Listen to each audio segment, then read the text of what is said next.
دن رات اللہ کی قرآن پڑھایا جاتا ہے، دن رات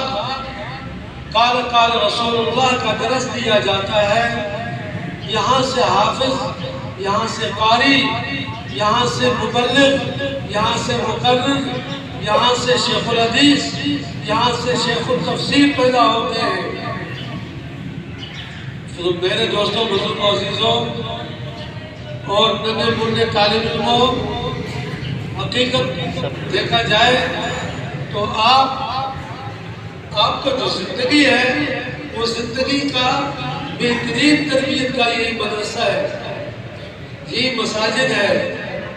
جو تربیت ہم یہاں حاصل کر سکتے ہیں وہ باہر کسی بھی جگہ میں حاصل نہیں کر سکتے۔ جب ہم جاتے ہیں لوگوں کو دیکھتے ہیں کہ وہ کتنے پیاسے ہیں ان جگہوں کی، جنہوں نے بچپن میں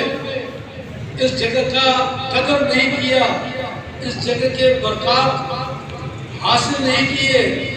علم کی طرف توجہ نہیں دیا، اپنے پڑھائی کی طرف توجہ نہیں دیا، اپنے اعمال کی طرف، اعمال صالحہ کی طرف انہوں نے توجہ نہیں دیا، تو پھر بعد میں حقیقت جاری ہے کہ جب بڑا ہوتا ہے انسان تو پھر وہ جب تبلیغ میں جاتا ہے، سیر روزہ لگاتا ہے، پھر اس کو احساس ہوتا ہے کہ میں نے اپنا کاش کو بچپن میں اپنا مدرسے میں محنت کر کے گزارتا، میں محنت کر کے وہاں میں کچھ بن جاتا اور وہاں بہترین قاری بن کے نکلتا، بہترین حافظ بن کے نکلتا، میں بہترین ایک عالم دین بن کے نکلتا، میں بہترین ایک مفتی بن کے نکلتا،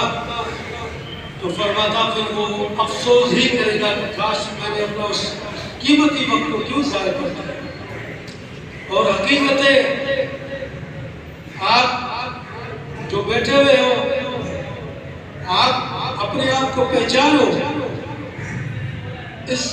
اللہ کے قرآن کے لیے جو آپ کو اللہ نے چنا ہے۔ بازار میں اس گلی میں آپ نکلو، آگے تک جاؤ، آپ کو 100 کے حساب سے بچے ملیں گے، لیکن وہ کسی کو اللہ نے اپنے گھر میں نہیں بلایا، آپ کو بلایا، آپ کو بچایا، تو اللہ کے یہاں آپ انتہائی برگزیدہ ہے، انتہائی اللہ نے آپ کو اپنے لیے قبول فرمایا، اللہ نے آپ کو اپنے قریب کیا، اپنے گھر میں لے آیا آپ کو، تو اس کو سعادت سمجھو اپنے لیے۔ یہ معمولی چیز نہیں ہے، یہ بہت بڑی چیز ہے، یہ بہت بڑا نعمت ہے اللہ کی کہ لوگ وہاں گالیاں کھا رہے ہیں، آپ یہاں قرآن پڑھ رہے ہیں، لوگ وہاں طرح طرح قسم کے جو ہے بدتمیزی بد اخلاقی کے طوفان برپا کیے، آپ یہاں پر ایک دوسرے کے ساتھ بھائی کر کے